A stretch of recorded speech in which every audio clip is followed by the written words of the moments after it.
Many of you are very familiar with Dr. Henry Cloud. He is a clinical psychologist, leadership expert, and best-selling author. He draws on his experience in business and his background as a psychologist to impart practical and effective advice for improving leadership skills. In my opinion, there is simply no one better in this arena. On a personal note, Henry is a very close personal friend of mine and a trusted confidant. So many of us in the Summit family have benefited from his wisdom and insight. So please do me a huge favor and give a warm welcome to Dr. Henry Cloud. Hi, guys. I'm going to share with you a little bit this morning. Basically, the idea is, how do you get past your limit?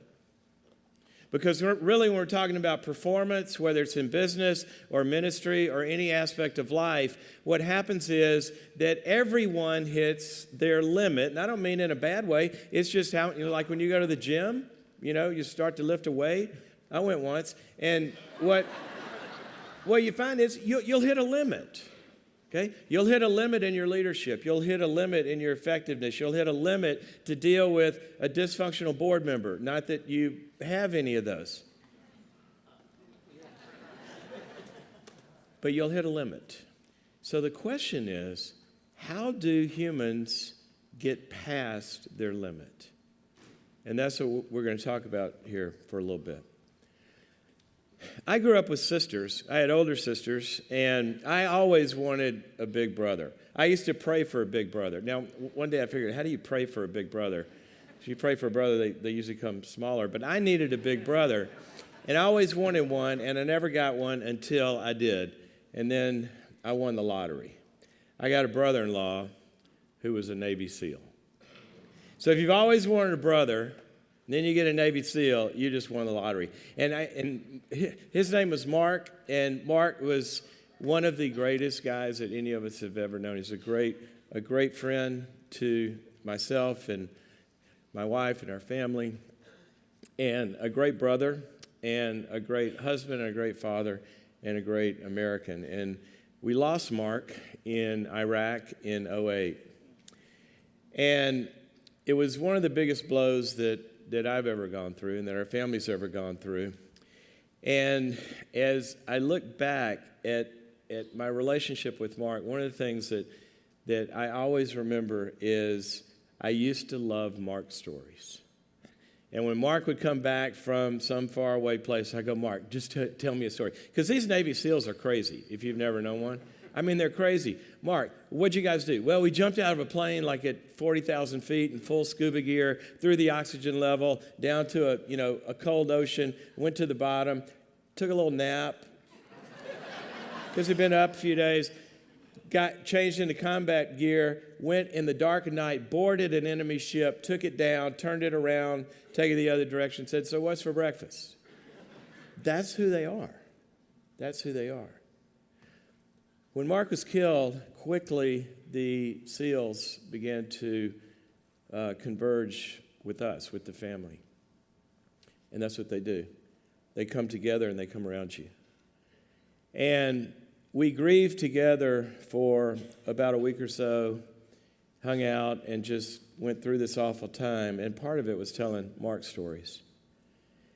And I'm going to share one of them with you today because it relates to us and to you and what you do. A guy that I'll call Bryce, who was a Navy SEAL and was a buddy of Mark's, he trained with Mark, and he and Mark were literal buddies in the formation. When they were going through training, and the way this training goes for SEALs, they start with thousands that want to become SEALs, and they're the greatest specimens in the world.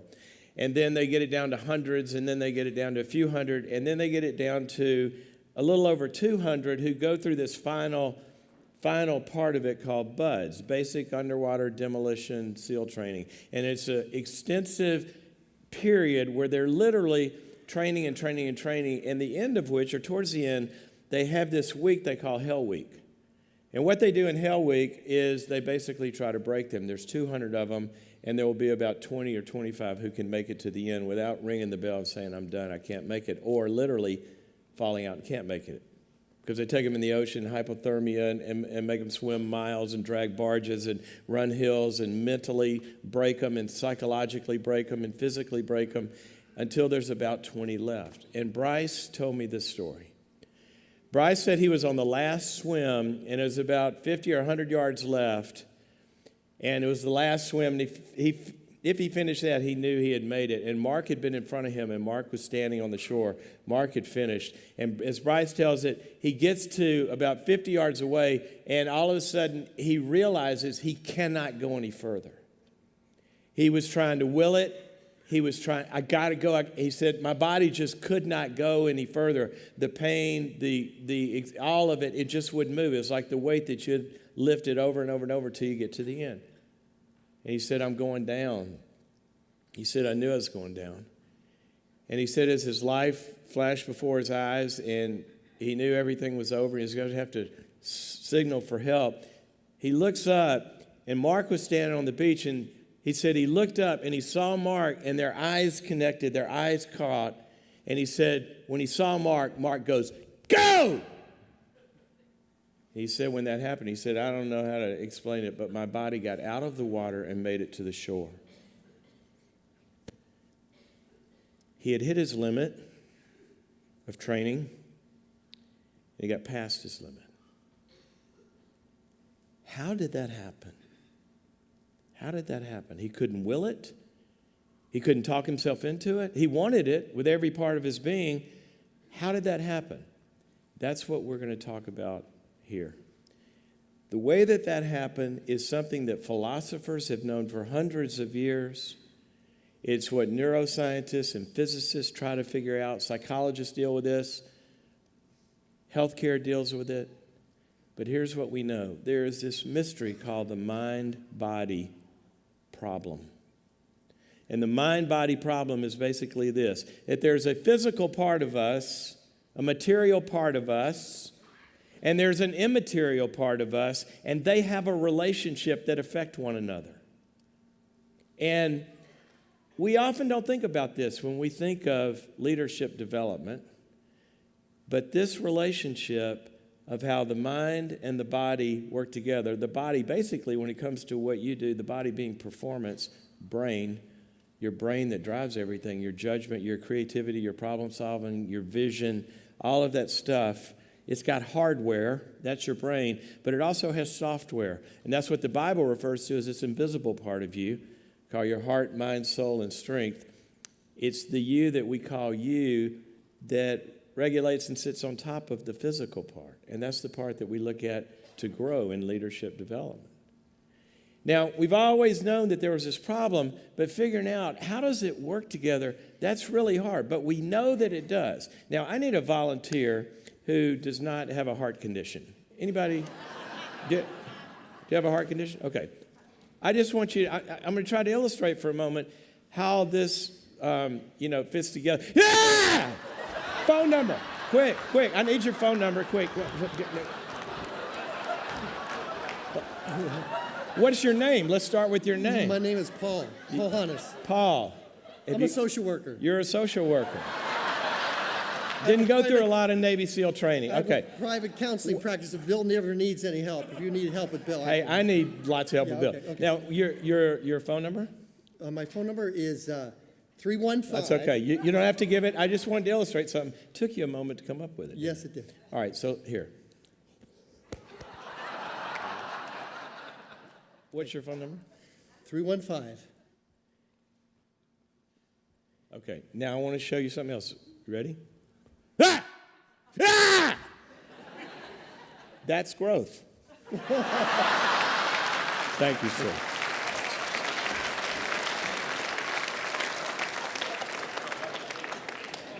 What you just saw was growth. And here's how it happens. See, what we got is we got this brain. We got the physical, the body. And we've got the immaterial, the invisible, the heart, mind, soul, and strength, and the software and all of that. And what happened was an other, me. I stepped into this picture and I put a relational stressor on him.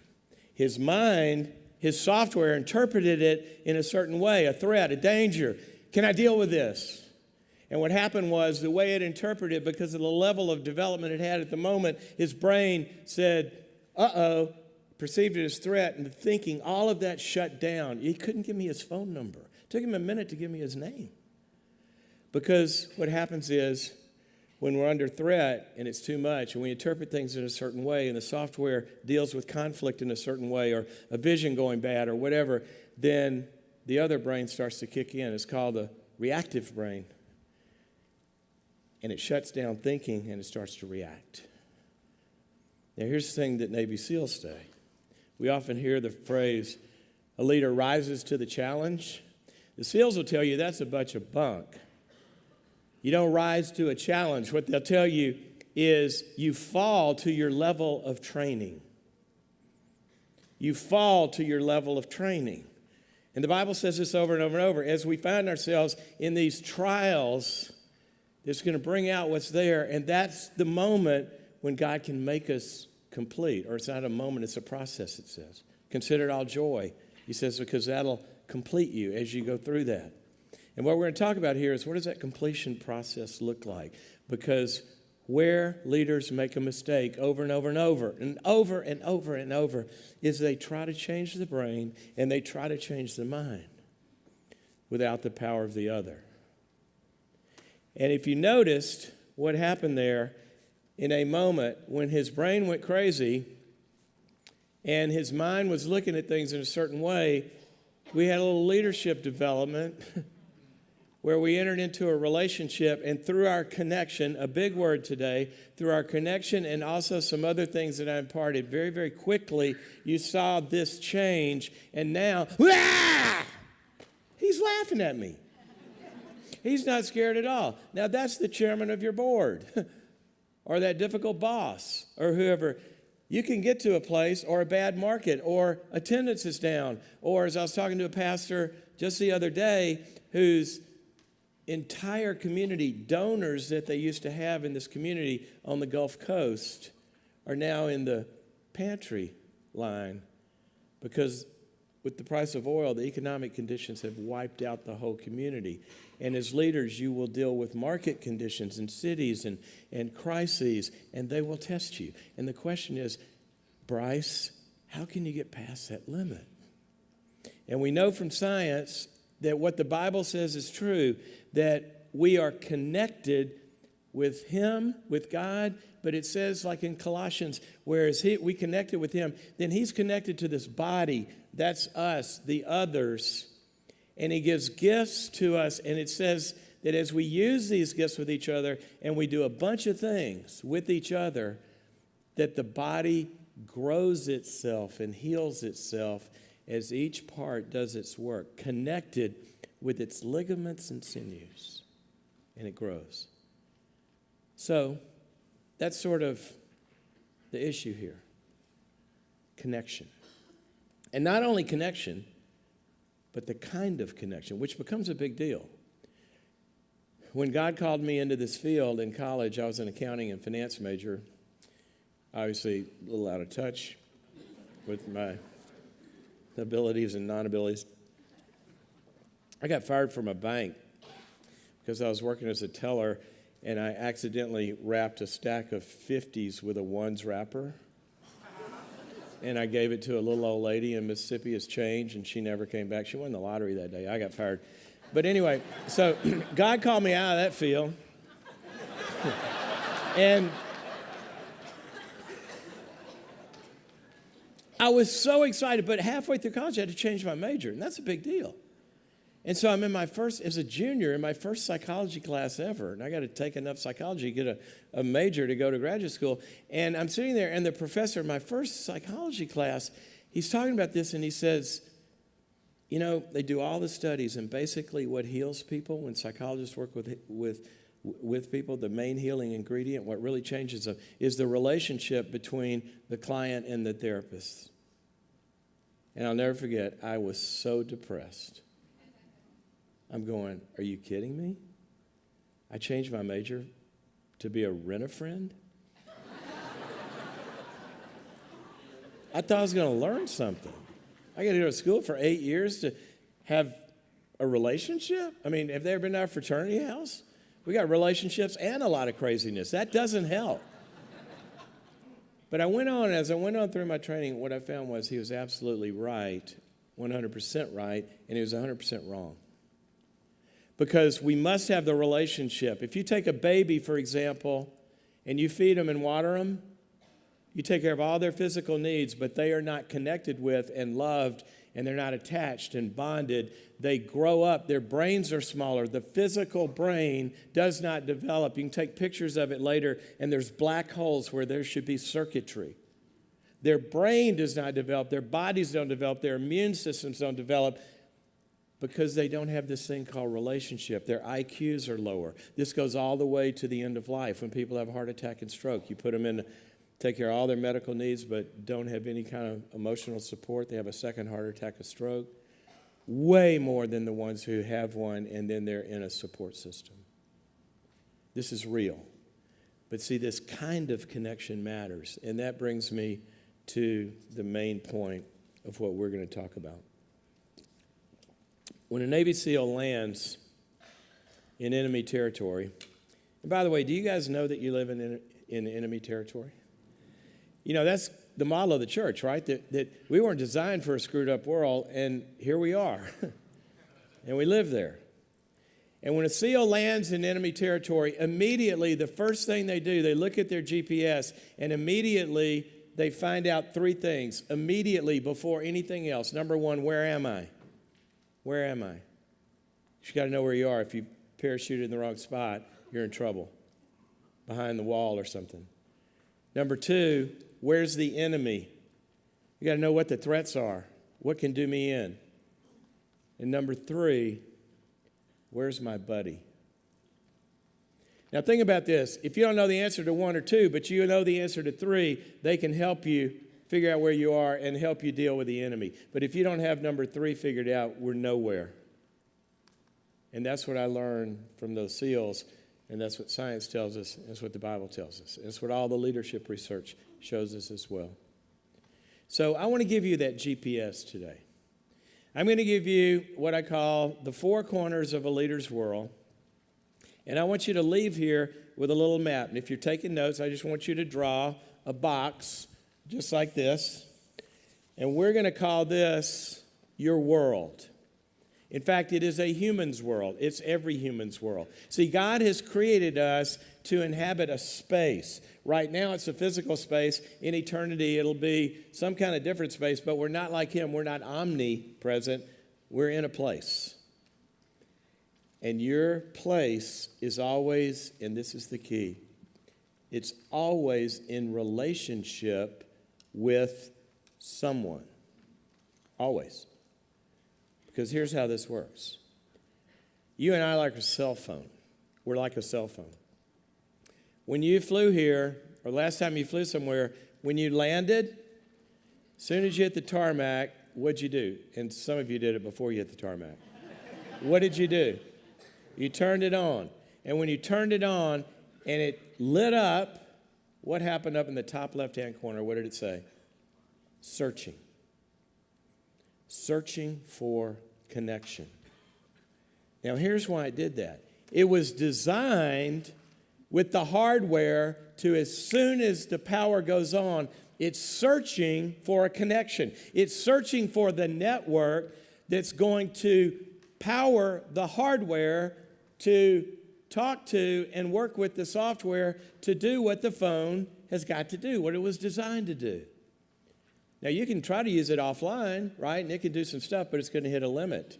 You can only read the stuff that's already on there. But you get connected to this network, and all of a sudden that thing goes to a different level because it's downloading stuff. It's downloading information. It's downloading updates.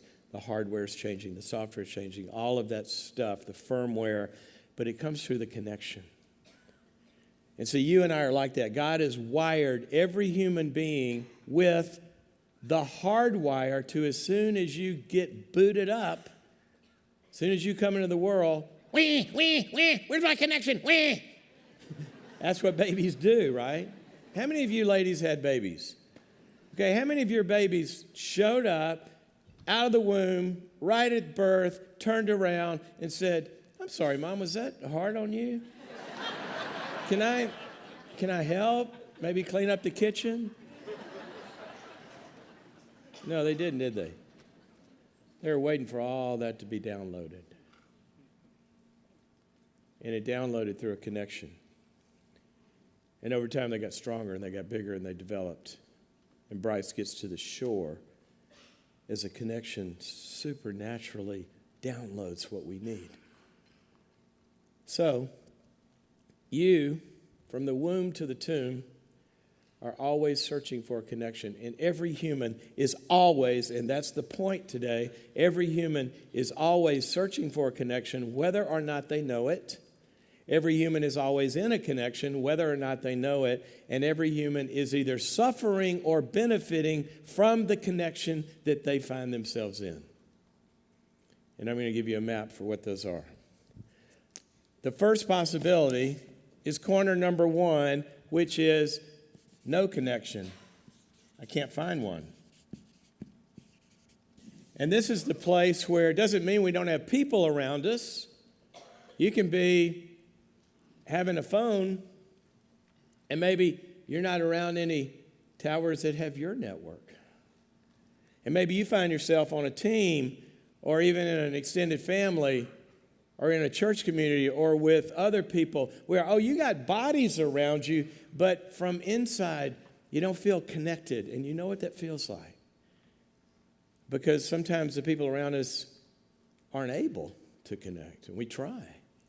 And in fact, some of the loneliest places, the most isolated places, can be in a place where you need and want a connection from somebody who can't listen or who can't meet that need and you can't be vulnerable with. And one of the things I've seen about leaders working with CEOs at the highest levels, literally in Fortune 25 companies, all the way to family-held businesses and churches and everything in between, leadership, you're going to learn the other corners, but leadership will force you into this corner of no connection.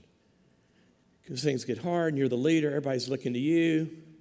You've heard that phrase, it's lonely at the top. Horrible phrase, it shouldn't be, but a lot of people experience that. And leadership pushes you there for a number of reasons. But what happens is either leadership has pushed you there, or worse, and this is what I find with leaders, worse than just leadership pushing them there, life has pushed them there. Because they grew up in a place where connection wasn't available to them. They grew up in a place where it did all depend on them. If they were afraid they had to somehow figure out how to keep going, or if they needed more skills, they never knew you could look outside for that, and they hit a wall. And so this one has its symptoms. We get meaninglessness and lack of hope, and there's a lot of depression in here, and states of anxiety, and, a bunch of stuff. And it doesn't feel good. So you know what humans do a lot of times? If we can't find a good connection, we go over to corner number 2, and that's what I'm going to call a bad connection. And a bad connection doesn't have to be necessarily overtly abusive. Can be. You see a lot of people do that. They're lonely, and they'll connect with an abusive person. They can't get away. You see that happen? See, that's the chip at work. Can't get unglued. But a bad connection is basically one that leaves you in a state of feeling bad in some way, particularly about yourself. And what I see in leadership is that people make this connection usually with someone that they just can't please.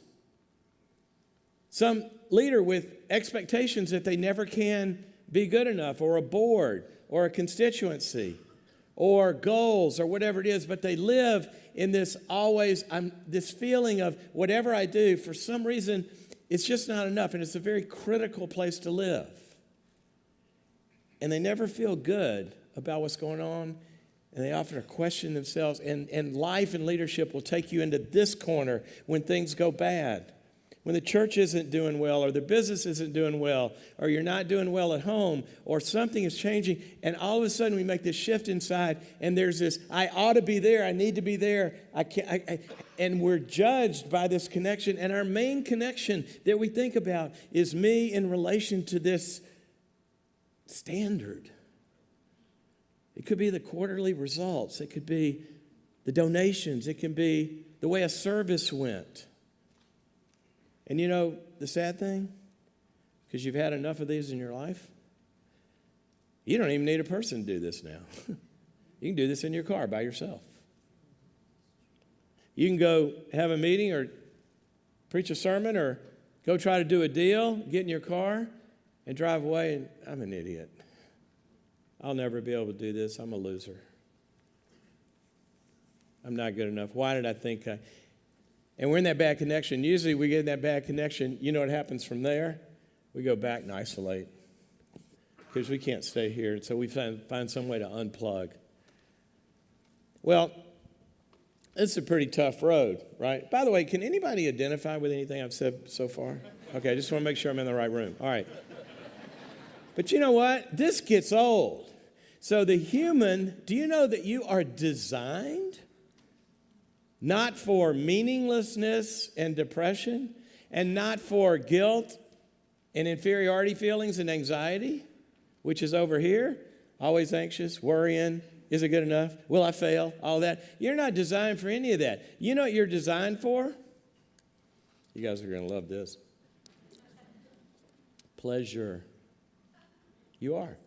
You've got receptors in your head that when good things happen, you go on like a drug trip.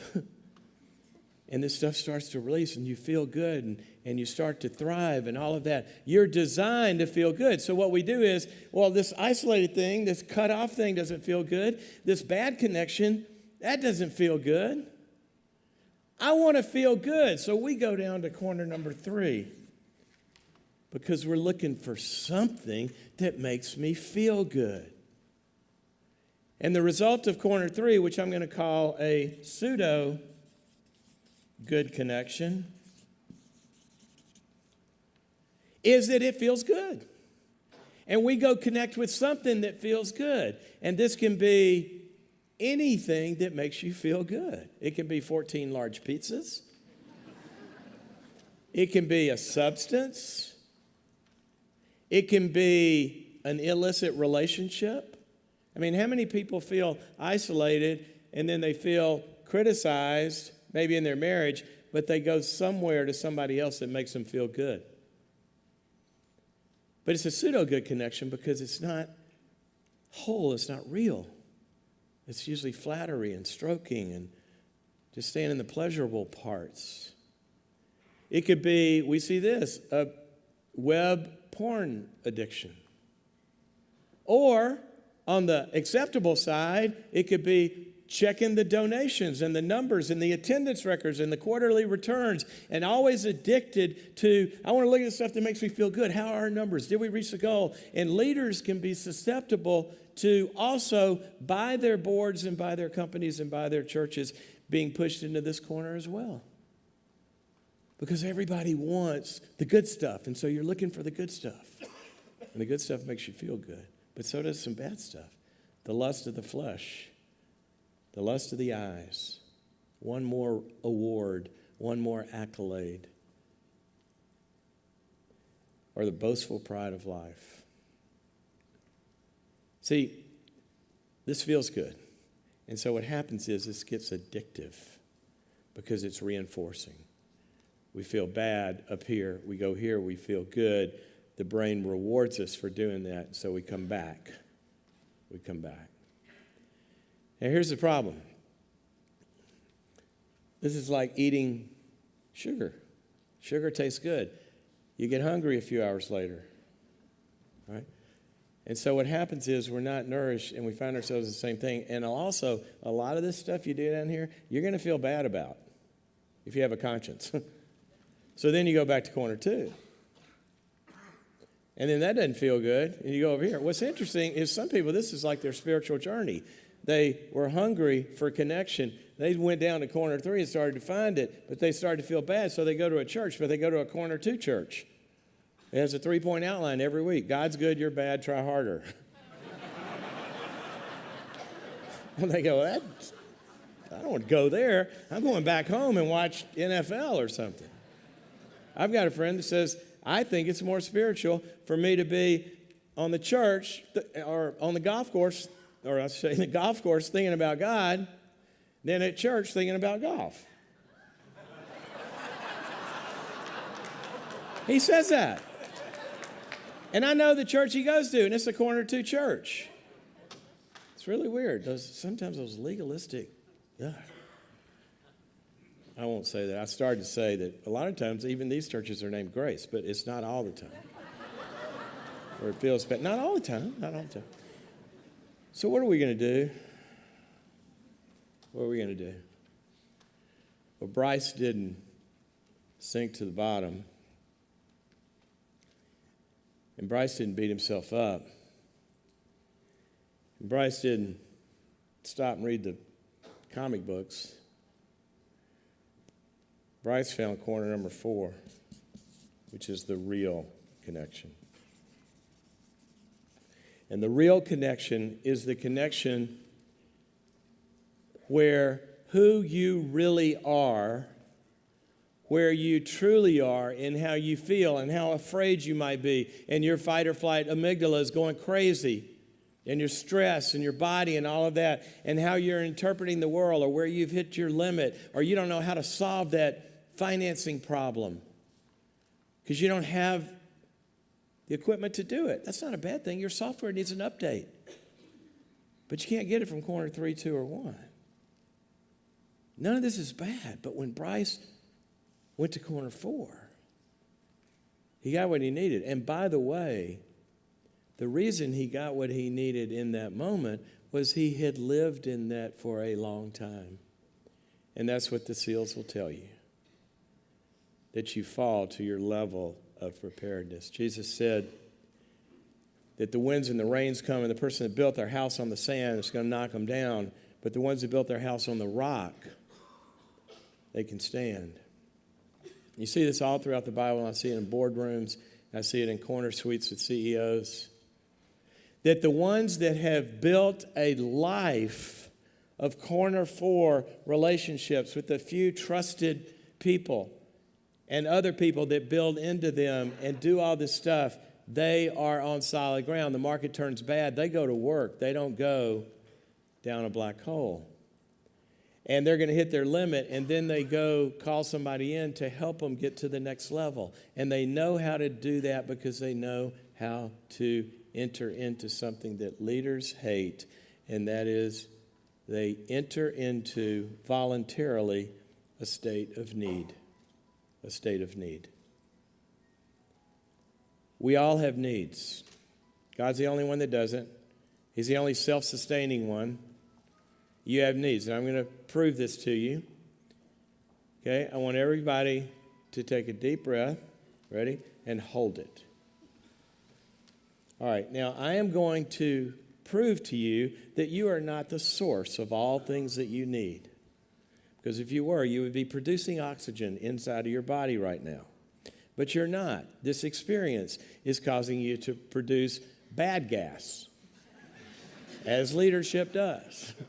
And you get filled up with bad gas. Now, many of you are starting to crack right now, right? And isolating's not helping, and feeling bad about it's not helping. There's nothing you can, if you suck on some propane, that isn't going to help you. How many of you are still holding out? Okay, well, we'll give you a second. See, and I know if we waited, I am guaranteeing you would hit your limit, and this is why. And you would finally go, and this is why.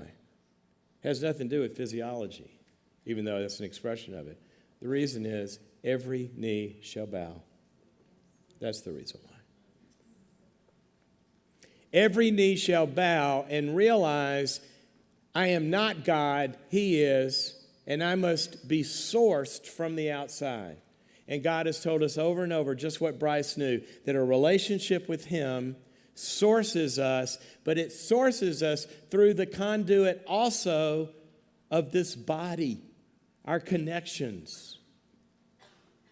And any leader that is living outside of corner 4 is, and I'm going to use this word, sinning against the doctrine of the body of Christ, ecclesiology, the church, because God has given us this incarnation. As 1 Peter 4 says, for us with each other to administer the grace of God to each other in its various forms. And so when we support one another, we coach one another, we correct one another, we build in skills to one another, we comfort one another, we train one another. See, the software is going through leadership development, and it's getting to where it can do a lot more. And that's the power of the other. So I want to ask you a question. I ask you to draw a little map. I just want you to check a box if you can see yourself sometimes that you get isolated or kind of in it by yourself. And check number 2 if you ever feel like mainly what you're connecting with is a bunch of I'm not good enough expectations. Never quite feeling like you get there. Or check number 3 if sometimes you find yourself in corner number 3. Because you know what that means? It means you're human. And the first thing a leader has got to do is become aware with the GPS. Where am I? Bill and I used to do a leadership thing on Lake Michigan up at South Haven, and we'd bring in 25 leaders or so for an evening and a day. And I started doing, over the years, because we did a lot of these, I started doing research, and I gave them a questionnaire and asked them a question. How many of you, these are senior leaders, how many of you have a place where you can be totally transparent about what's going on with you? How many of you have a place that you go to that's specifically dedicated to helping you grow in your leadership and in your personhood? About 80% of those leaders said, I don't have anywhere like that. That's not good, Bryce. When Jesus was in the upper room about to send his leaders out to start this church, he didn't pray for financing and strategy and all of that stuff. He prayed for one thing. Father, bring them into corner 4. Let them be one as we are one. Because if we do that, we can find what we need, even in hard times. I'll tell you a quick story from my own life. A number of years ago, I had sold a business, and I had bought another one, and I was doing some other stuff, and it wasn't, the new one was not the main thing that I did, but it was, significant enough to where it mattered. And I hired somebody to run it. Long story short, I thought it was going well. He told me it was going well, all this kind of stuff. And we get to the end of the first year, and I'm waiting for a disbursement of profits, and he calls me in, or comes into my office, actually, the first part of December and said, I need a big cash infusion to make payroll. I said, everything you've been showing me, I was going to get a check. Now you're asking me to write one? What? Well, it turns out everything he had shown me was really not true. It was a bunch of modeling and pro formas and stuff that really wasn't happening. He thought he was going to catch up, so I didn't really know. Long story short, we were in a mess. And it was a significant mess for me. I mean, the cash burn going forward, those of you who are in business, and the pipeline of business for the next year that he had told me was there, that was a plan. None of that stuff was secured. And I'm looking at how long can I handle this cash burn, and it was really bad. I'm at home that night. I'm out on my patio. I'm talking to God, and I feel like this and this all at once. I mean, it was awful. How could I have done this? I'm such a loser. But I felt utterly alone, and I don't know how to get out of this. Right about that time, the phone rings.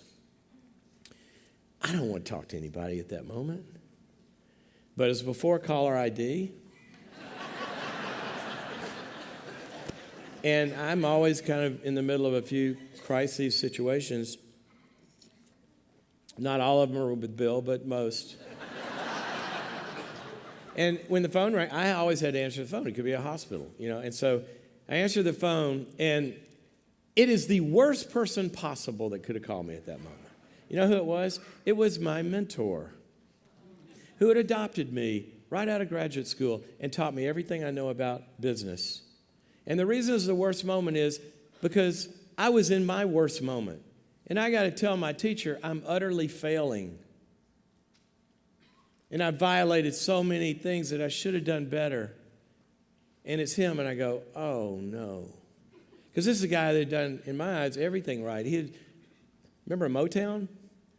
He basically built the financial side of Motown. All those deals with the Jacksons and the Supremes and Marvin Gaye and all that. He did all of that. And then he went into real estate and built a big empire. And then he went into tech. And for him, everything, it seemed like, goes well, right? And so now that's who I got to talk to. So he says the worst question, so how's it going? I said, not so good. I told him the story and went through the whole thing. I get to the end, and I'm just waiting because I know he's going to say, after all I've taught, how could you, what kind of idiot? Remember, don't you, I told you. And I'm waiting for it, and I'm waiting. And then finally, after the silence, he says, well, we've all been there. We? I said, yeah, we've all been there. I said, we? Like you? He says, oh, yeah. He said, anybody that's ever built anything made that mistake. He said, but once you do it once, you'll never do it again. And I'm sitting there going, which mistake? I said, which one? He said, we've all done that. You hired the wrong person. You didn't do your due diligence. You hired the wrong person. You turned it over to him. You trusted him. And they ruined you. He said, we've all done that. I said, really? You've done that? He started to tell me his story, and we started to talk. And as we talked, here's what I'm going to tell you. I did not have a new cash infusion. I did not have a plan. I didn't have a strategy. I didn't know how I was going to do it. I didn't know what the next step was. But I'm telling you, after I hung up the phone, I was different. And I was like, couldn't wait to get up in the next morning, because I got up, and you know what I did? I found the money, and I talked to the vendors, and I talked to the alliances, and we found the business for the next year, and I brought some people in, and we did it. But if I had tried to do it from here, it wouldn't have happened. But Bryce called me. And see, the thing about Bryce calling me was the same as Bryce on that shore. The man that called me, we had been hanging out here for a long time. And he was a rock to me. And when Paul was depressed in the New Testament, he says, he's despairing of life. So they were beaten up and all this kind of stuff. And then at one point he says, he's depressed. And then he says, but God, who comforts the depressed, sent Titus to me. I think that's Greek for Bryce. So I'll leave you with this. You will have every excuse in the world, and you will have every obstacle and barrier in the world to finding corner 4. I know you're busy. I know you're stretched. But I know this, you got to go. I have CEOs of really big global companies who quarterly will take 2 days to fly to Beverly Hills and sit down with me. Every quarter, they make time for corner 4 outside of their system. And they also have corner 4 relationships more frequent than that with other people. And then they also try to develop a corner 4 team and culture, which is a whole nother story. But I don't want you operating at your limit. I want you operating at God's designed limit for you. What he's designed you to go do. And when Moses said, I can't lead these people, I can't even talk. God said, oh yeah, you can. I'll up your software. And by the way, I'll give you Bryce. That's Hebrew for Aaron. Okay? God bless you guys for what you do.